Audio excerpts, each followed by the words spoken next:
Robert Kiyosaki की प्रसिद्ध किताब रिच डैड पुअर डैड ने लाखों लोगों की फाइनेंशियल थिंकिंग को बदल दिया है। ये किताब सिर्फ पैसे के बारे में नहीं है, बल्कि एक नई माइंडसेट के बारे में है जो आपको गरीबी से अमीरी की तरफ ले जा सकती है। जब ये किताब पहली बार पब्लिश हुई तो इसने ट्रेडिशनल फाइनेंशियल एडवाइस को चैलेंज किया और लोगों को एक बिल्कुल नया पर्सपेक्टिव दिया। कियोसाकी की कहानी दो पिताओं से शुरू होती है। एक था उसका असली पिता जो हाईली एजुकेटेड था, पीएचडी होल्डर था, लेकिन फाइनेंशियली स्ट्रगल करता रहा। वो गवर्नमेंट जॉब में था, अच्छी सैलरी थी, फिर भी महीने के अंत में पैसों की तंगी रहती थी।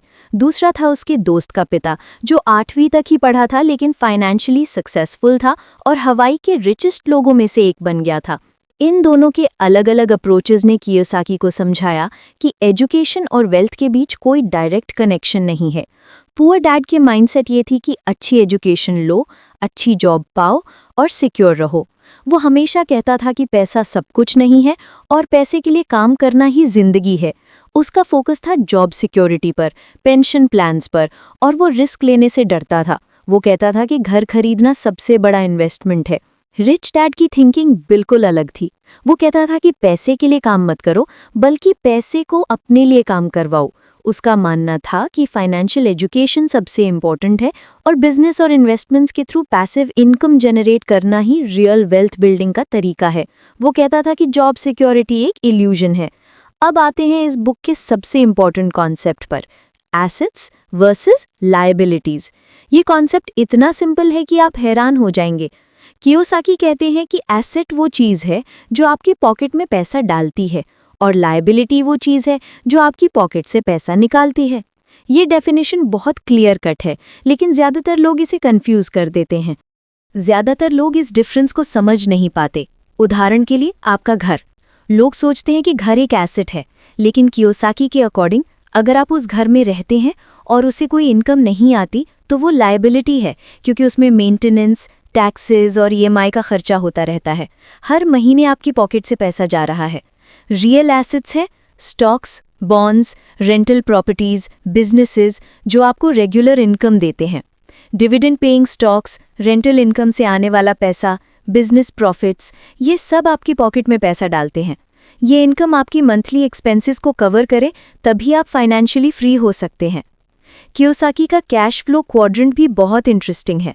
वो कहते हैं कि 4 तरह के लोग होते हैं, employ, self employed, business owner और इन्वेस्टर।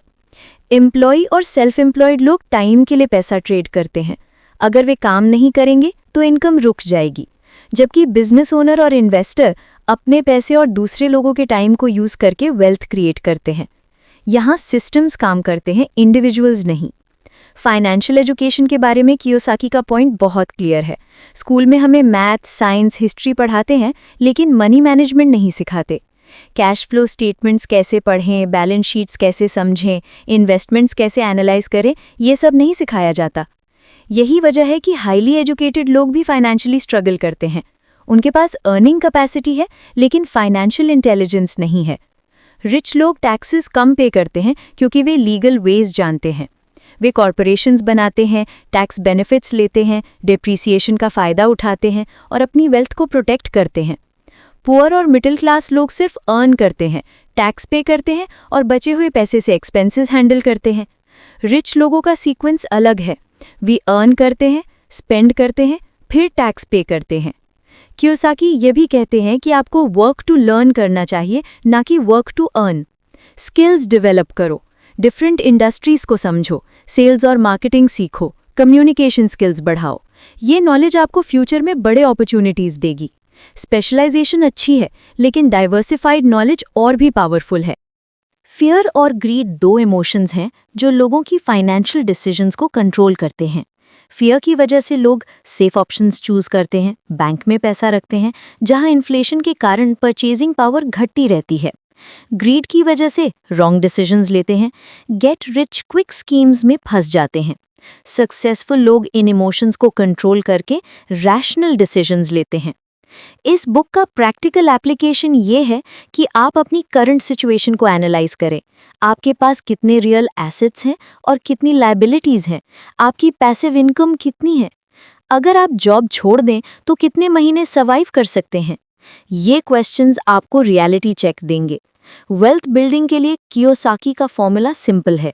अपनी एक्सपेंसेस कम रखो, लायबिलिटीज को अवॉइड करो और इनकम प्रोड्यूसिंग एसेट्स में इन्वेस्ट करो। जब आपकी पैसिव इनकम आपकी मंथली एक्सपेंसेस से ज़्यादा हो जाए, तब आप फाइनेंशियली फ्री हो जाएंगे। ये जर्नी ईजी नहीं है, लेकिन पॉसिबल है। ये बुक सिर्फ थियोरी नहीं है, बल्कि एक माइंडसेट शिफ्ट है। ये आपको सिखाती है कि पैसे के बारे में कैसे सोचना चाहिए, कैलकुलेटेड रिस्क्स कैसे लेना चाहिए और अपने फाइनेंशियल फ्यूचर को कैसे सिक्योर करना चाहिए। रिच डैड पुअर डैड ने मिलियंस ऑफ पीपल की जिंदगी बदली है और ये आपकी भी बदल